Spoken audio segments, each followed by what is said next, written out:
It's Taco Tuesday, and we need to talk about Trump flipping and flopping, because that is the one thing that is consistent about Trump. Trump is a flip-flopper and Trump is a liar. And in this instance, it's no different. He stays flip-flopping because he has no consistent plan and no consistent vision. So he is flip-flopping on immigration raids, probably because Stephen Miller or somebody got into his ear because they need to get rid of the Browns. Let's get into this article from the Daily Beast.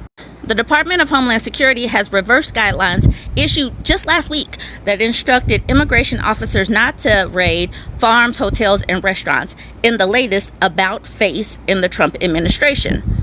ICE officials told staff on Monday that agents must continue to raid agricultural businesses, hotels, and restaurants, two unnamed sources told the Washington Post. Homeland Security spokesperson Tricia McLaughlin also confirmed the latest guidance to Fox News. There's not a change in posture, McLaughlin claimed in a Monday interview on The Story with Martha McCollum. We can continue to enforce the law. Our worksite enforcement operations are really the tip of the spear to get these criminal legal aliens, maybe she meant to say illegal aliens, out of our country, because that's how they refer to these people. Even McCollum appeared confused by the DHS spokesperson claimed that there was no change in posture.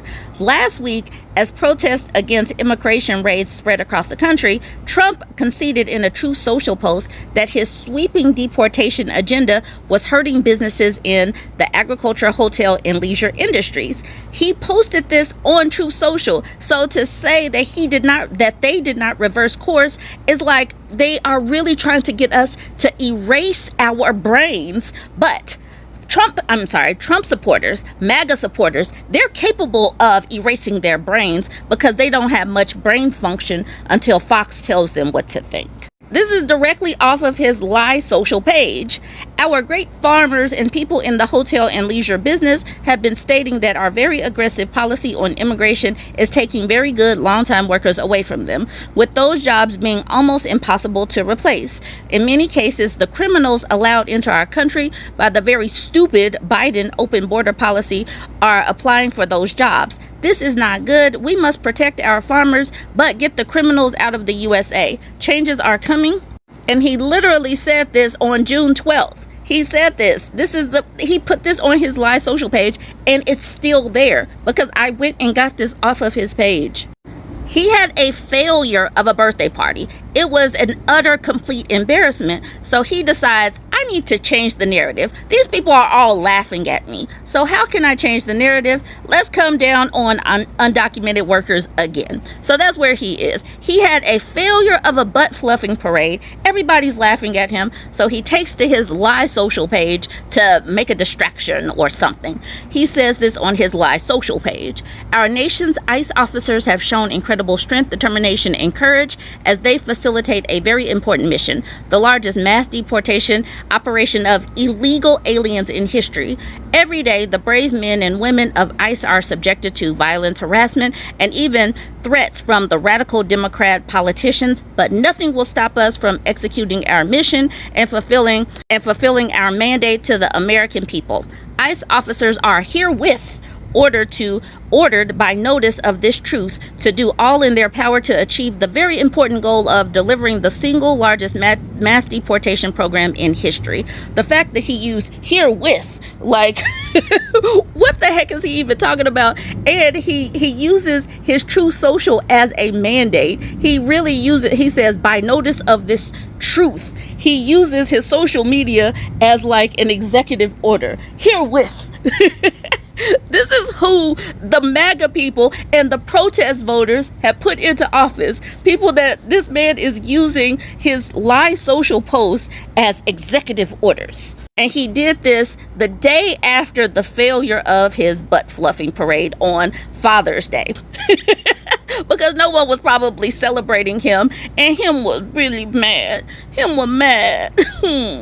So back to this Daily Beast article, and I think that this part is before they reversed course. It says the New York Times later reported that senior ICE official Tatum King instructed agents to hold on all worksite enforcement investigations / operations on agriculture, including agriculture and meatpacking plants, restaurants, and operating hotels. But the new reporting from the Post found that DHS, ICE's parent agency, decided to reverse course again after learning the White House did not support King's guidance.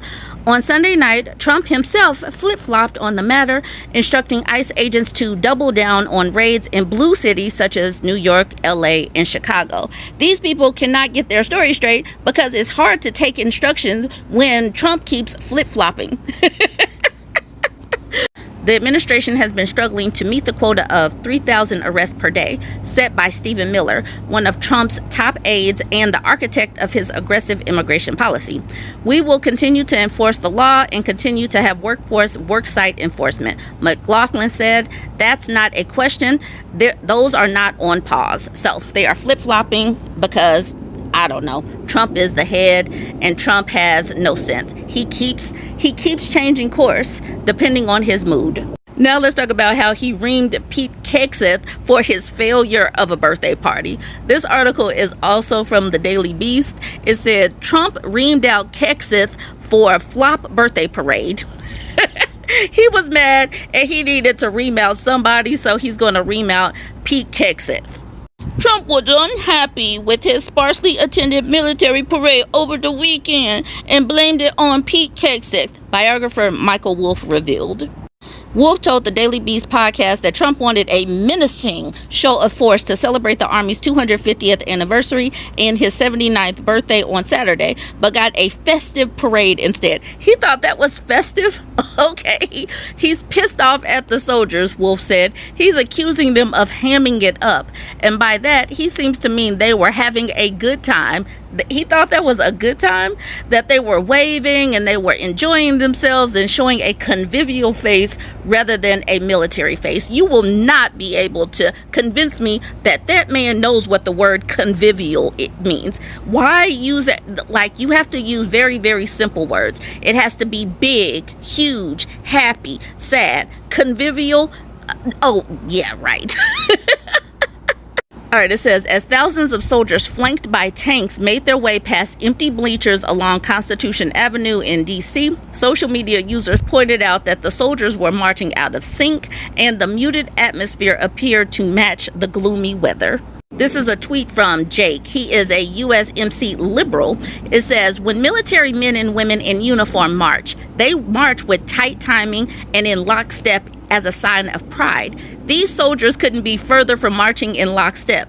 It's clear that they don't want to be part of Trump's dictator parade. They are just phoning it in. They did not want to be there. They were all off. It was a hot mess. A marching band, like just for a school, a high school, could have done a better job than this. They did this on purpose, and it made me laugh so much. That didn't escape Trump, who pointed the finger at his defense secretary, according to Wolff. He kind of reamed out Hegseth for this, the Trump biographer said. Apparently, there was a phone call, and he said to Hegseth, the tone was all wrong. Why was the tone wrong? Who staged this? There was the tone problem.